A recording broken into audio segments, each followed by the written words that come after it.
అందరికీ నమస్కారం. ఇవాళ మనతో పాటు ప్రముఖ ఆధ్యాత్మికవేత్త, ఆస్ట్రాలజర్ ముల్లపూడి సత్యనారాయణ మూర్తి గారు ఉన్నారు. గురుగారితో మాట్లాడదాం. గురుగారు నమస్కారం. నమస్కారం మణికంఠ గారు. 2025లో మాకు ఎలా ఉంటుందా అని చెప్పి తెలుసుకోవాలని అందరికీ ఉంటుంది. మరి చివరిగా మీనరాశి వారికి 2025లో ఎలాంటి ఫలితాలు ఉండబోతున్నాయి మీ మాటల్లో వివరించండి. మీనరాశి వారికి అందరికీ కూడా శుభాకాంక్షలు. New year, happy new year మీ అందరికి కూడా నాయన. అయితే ఈ మీనరాశి వారంతా కూడా వృత్తి, వ్యాపార, ఉద్యోగాల్లో రెచ్చిపోతారు. శని 29వ తారీఖు నుంచి 2025 మీనరాశిలోకి, రాహుకేతువులు ఇద్దరు మే 29 నుంచి 2025 సంవత్సరంలో కుంభరాశిలోకి, ఆ తర్వాత మన గురుడు మిథున రాశిలోకి మే 30 నుంచి, ఆ తర్వాత మళ్ళీ చక్కగా కర్కాటక రాశి నుంచి మళ్ళీ రెట్రోగ్రేడ్ మిథున రాశి, ఈ విధంగా వరుసలో సంచారం చేస్తున్నాడు. ఈ మిథున రాశి వాళ్ళందరికీ కూడా ఉద్యోగాల్లో డిస్ప్లేస్మెంట్ లేదు. ఎక్కడ వాళ్ళు అక్కడే స్టాచ్యూ జాబులు చేసుకోవచ్చు. జీతబత్యాలు పెరుగుతాయి. పార్టీలు, విందు వినోద కార్యక్రమాలకు తిరుగులేదు. అప్పుల గిప్పుల సంగతి తర్వాత చూసుకుందాం. ఫస్ట్ మాత్రం మాటకి నిలబడేటటువంటి వాళ్ళు. ఆ విధంగా వీళ్ళంతా కూడా అనుకున్నది సాధించే పట్టుదలలో, అనుకున్నది సాధించే విధానంలో ముందుకు దూసుకెళ్ళిపోతారు. తర్వాత ఈ యొక్క మీనరాశి వారు పిల్లలు ఏడిపించుకు తింటారు, చదవమంటే చదవరు. తర్వాత వాళ్ళు ఎలా ఉంటారంటే ఒక గూండాల పిల్లలు, ఒక ప్రముఖుల పిల్లల్ని లేపుకొని వెళ్ళిపోతారు. వీళ్ళ పిల్లలు లవ్ లవ్ లవ్ ఎంకరేజ్ చేస్తున్నారు వీళ్ళు తల్లిదండ్రులు. కాబట్టి వీళ్ళు సరదా కరెక్ట్గా తీరుస్తారనమాట మీనరాశి వాళ్ళ పిల్లలు. అప్పుడు కేసుల చుట్టూ, కోర్టుల చుట్టూ కరెక్ట్గా సరిపోతుంది వీళ్ళకి. వైవాహిక జీవితం ఎలా ఉండబోతుంది మరి? ఏలినాటి శనిలో వైవాహిక జీవితం ఏంటి నా మొహం? కుంభరాశి వాళ్ళకి, మీనరాశి వాళ్ళకి వైవాహిక జీవితమే లేదు. అసలు వైవాహిక జీవితం కావాలని రొమాన్స్ రొమాన్స్ రొమాన్స్ అని తిరిగితే కనుక శనీశ్వరుడు ధడేలు అని తంతాడు. ఈ 3 సంవత్సరాలు కుంభరాశి వాళ్ళు, ఈ మీనరాశి వాళ్ళు వీళ్ళంతా కూడా బ్రహ్మచర్యం పట్టించాలా. They should lead an aesthetic life of life. They should believe in this aesthetic life. బ్రహ్మచర్యం పాటించాలి కంపల్సరీ. అందువల్ల పార్టీలు, పబ్బాలు ఇవన్నీ దూరం పెట్టేసి అయ్యప్ప దీక్షలు వేసినట్టు, భవానీ దీక్షలు, అయ్యప్ప దీక్షలు వేసుకుంటూనే ఉండాలి. పేదల దీక్ష అని ఒకటి దీక్ష ఉంటుంది, గొప్ప దీక్ష. దరిద్ర నారాయణ దీక్ష. అది దరిద్రుడే వాళ్ళ సేవ చేసుకోవడమే అన్నమాట వీళ్ళు.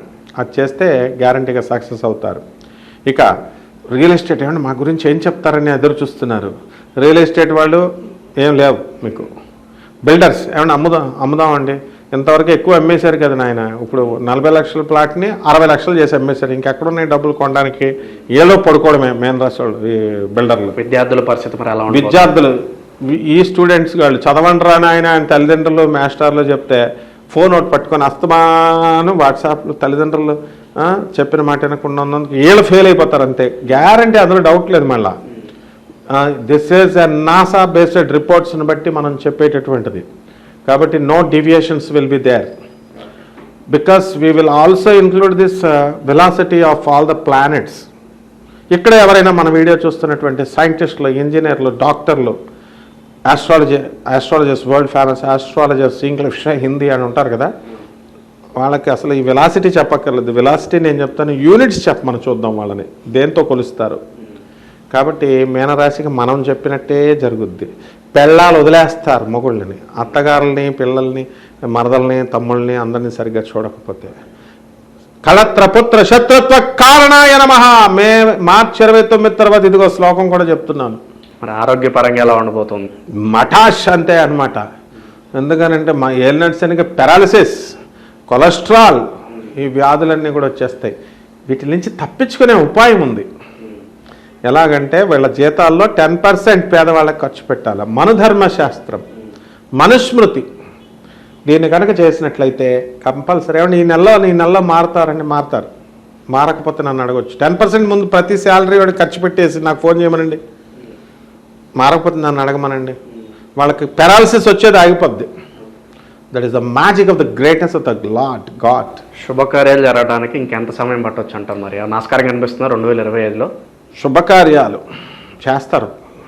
5 లక్షలకి అయ్యే పెళ్లి ఖర్చు 15 లక్షలు ఫంక్షన్ హాల్కి ఇస్తారు, పేదవాళ్ళకి రూపాయి ఎవరు. మటన్లు చికెన్లు పెట్టి భోజనాలు పెడతారు. ఈ ఎల్నెట్స్ అని ఉంది కదా, కూతుర్ని కోడల్ని డిఫరెన్స్గా చూస్తారు, కొడుక్కి ఎక్కిస్తారు, పెళ్లి చేసేసిన తర్వాత వదిలేయాలి తల్లిదండ్రులు. ఈ రాహు ఉన్నాడు కదా, లాజిక్ ఉన్నది నేను చెప్తున్నాను, సప్తమ రాహు. దాని ప్రభావం మరి లొంగిపోకురా, మరి అత్తగారి మాట వింటున్నావురా, మరి మామగారి మాట వింటున్నావురా అని జోక్గా సరదాగా చెప్పినా కూడా వీళ్ళకంటే చనువుగా కొడుకు అత్తగారు మామగారితో మరి కొత్త వాళ్ళతో తిరగడా. ఇప్పుడు నా ఫ్రెండ్స్ అందరూ వదిలేసి కొత్త వాళ్ళతో పోతారు. జలసీ ఫీల్ అయితే అలా పోతామనే, మనతో ఉన్నవాళ్ళే మనం అని నేర్చుకోవాలి ఈ తల్లిదండ్రులు. అలా రెచ్చగొట్టేస్తే పాప చిన్నపిల్లలు వెళ్ళిపోయి మూడు పిల్లలు అత్తగారి మీద కక్షలు మామగారి మీద కక్షలు పెట్టేసుకొని పెళ్ళిళ్ళు పెడాకులు విడదీసేసుకొని కోర్టులకు ఎక్కిపోతారు. ఈ విధంగా జరగడానికి మీనరాశి వారికి అవకాశాలు ఉన్నాయి.